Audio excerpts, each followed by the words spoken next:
Now, for our third and final conversation for today, the president of Cameroon, Paul Biya, requested the parliament to postpone elections, and they did. The opposition parties in Cameroon are saying, oh, this is Paul Biya's plan to stay in power forever, and they're pushing back against it. But I don't really think that anything is going to change. The election had postponed to 2026, and I think it's going to stay like that. But let's look at Mr. President Paul Biya.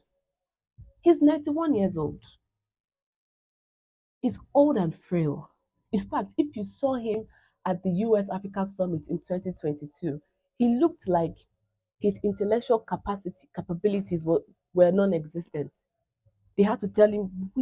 I remember that video. One of the videos I saw, he was asking, "Who are these people?" He was. Pourquoi je suis en vedette ici? C'est qui tous ces gens qui sont là? He was on a panel.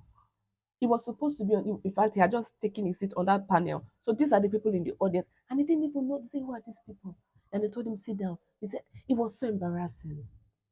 He's 91 years old. He's hardly in his country, Cameroon. Most of the time, he lives in Switzerland.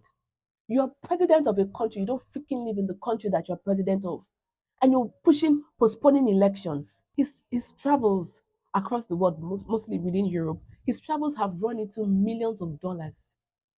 Millions of dollars. Yet, Cameroon is in economic crisis. The cost of living has skyrocketed. His people are hungry because inflation is pinching their pockets. Now, let's talk about the insecurity in Cameroon. For several years now, there's been this clash between the Anglophone and Francophone. But bottom line, it has led to a serious security challenge in the country. These people are in power. In their time of being in power, he has been in power for for decades. I'll find the exact number of years he's been in power. He's been in power for decades. You have been in power for this long time. You have not found a solution to the challenges faced by Cameroonians. Yet, you think it's a wise thing to postpone elections to give you more time in power. I thought if somebody has not been able to fix a problem, they get out of the way, let others who are able to fix it come into power. But no, that seems okay in Africa. I don't know, in as much as we talk on this show, we talk about foreign policy a lot. Looking at domestic policies, a lot of these African leaders are shamefully incompetent. Example, Paul Biya. You have not fixed the security issue in your country. You have not fixed the economic issue in your country. You are sick. You are very clearly not able. See how Americans are asking Joe Biden to step down because he showed a he showed a it was a very embarrassing sight during his debate with Donald Trump. But in Cameroon, we are not hearing any of that. Clearly, he's probably in the same league with Joe Biden, or maybe even worse. But you don't hear any of these things. There are no calls to keep him out of office because you don't even live in the country. He most of the time he spends his time in Switzerland. You don't even live in the country you govern. So why are you trying to stay longer in power? What see? Let me tell you something. See the era of incompetent government in Africa. That era is over. I'm telling you. That era is over. Very soon, things like this will not be seen. Why? Because there's a new crux of youth, a new crux of leadership, of young people who are coming up in Africa, who are expecting more from their leadership. Example, see what just happened in Kenya. For a long time, maybe Ruto thought, well, whatever, because Ruto he was living the lavish lifestyle. Every time he's traveling, you see his wristwatch. You see the wristwatch of the people in his cabinet. They were living lavishly, and Kenyans were suffering. So finally, the Kenyans had it, and they went to the streets. It didn't just lead to the reversal or the scrapping of the proposed tax reforms. That wasn't just the victory they got. Now we just saw news that William Ruto has cleared his cabinet. So all those people who were because they were government, they were in office, they were flashing designer clothes and bags and wristwatches and cars. Now they're out of power. Their heads will probably calm down because that is not what leadership is. I don't know if we in Africa we don't understand. We don't understand what leadership really means. And then those who understand, who now try to come into power, the system is so rigged. The system is so embarrassing that they rig them up because they don't want people who are going to come to change. Because if you change it, that means the personal benefits that they get, they will not get it anymore. Do you understand? Since Ruto, he has calmed down. His cabinet, they've cleared the cabinet.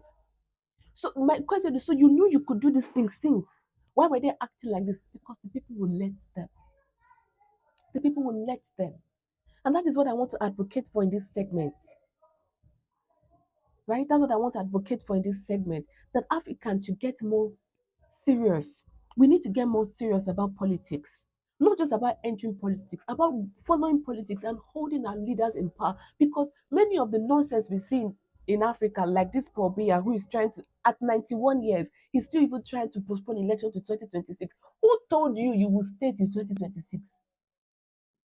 Because he's an old man. What if God calls him tomorrow? At this point, you'll be expecting that he wants to set up a system that will benefit the Cameroonians. No, he wants to prolong his stay in power at 91 years.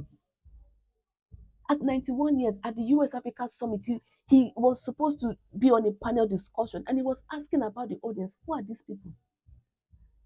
That shows that he's really mentally, I'm trying to look for a really nice word, soft, really mentally soft. So Africans, we need to get more committed, more serious with politics because things like this will keep happening as long as they happen and we look away. If you can learn anything from Kenya, is that we should push back when the government is trying to do things that are not in our benefit. We should push back, because that's what governance is. If it's government of the people, and if government is really about the people, then holding them responsible is the right thing to do. Having said that, that is one end. The other end I want to talk about is as Paul Biya just successfully postponed elections in Cameroon to 2026. That is a civilian coup. That is a civilian coup. That is he trying to mingle and wrestle his way so they can stay in power forever. That's a civilian coup. Why is the African Union not shouting? Why are the other regional blocs and organizations not shouting? Why? Everybody's quiet. We saw the same thing in Senegal when President Sall attempted to hijack the government because he knew who he wanted to come into power was not going to win. After putting in prison his opposition, the opposition leaders, he wanted to hijack the elections. But the Senegalese, the people of Senegal, refused. They went into the streets. They refused. They fought for it, and finally they got the leaders they wanted.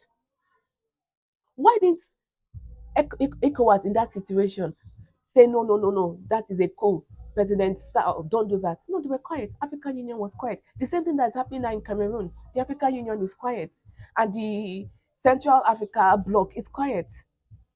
But if it's military now, they all start shouting. What's the difference? Because these ones are wearing uniform and these other ones are wearing civilian clothing. What it's as simple as taking off your military uniform and wearing civilian clothing and doing it's the same thing. At the end of the day, it's the same thing. There's no difference. So that's the hypocrisy of these institutions across Africa. Military coup bad, civilian coup good. Coup is coup. Coup is coup. Hijacking government is hijacking government. Forget one is wearing uniform and the other is wearing civilian clothes. It's not. It's the same thing. That's the hypocrisy. But anyway, at this point, I really don't care about them. I care about we Africans because we are the people who are going to change our respective countries. So take politics more seriously. Know what your government is supposed to do and hold them to account because the more aloof we are about politics and governance, the more nonsense like this will go on. It's in our interest to be able to hold the feet of our leaders to the fire. That way we get the results we are looking for in Africa. So let me know, what do you think about what's going on in Cameroon? And what do you think is the solution that the people of Cameroon can put into action to change things? Let me know in the comment section below. Thank you.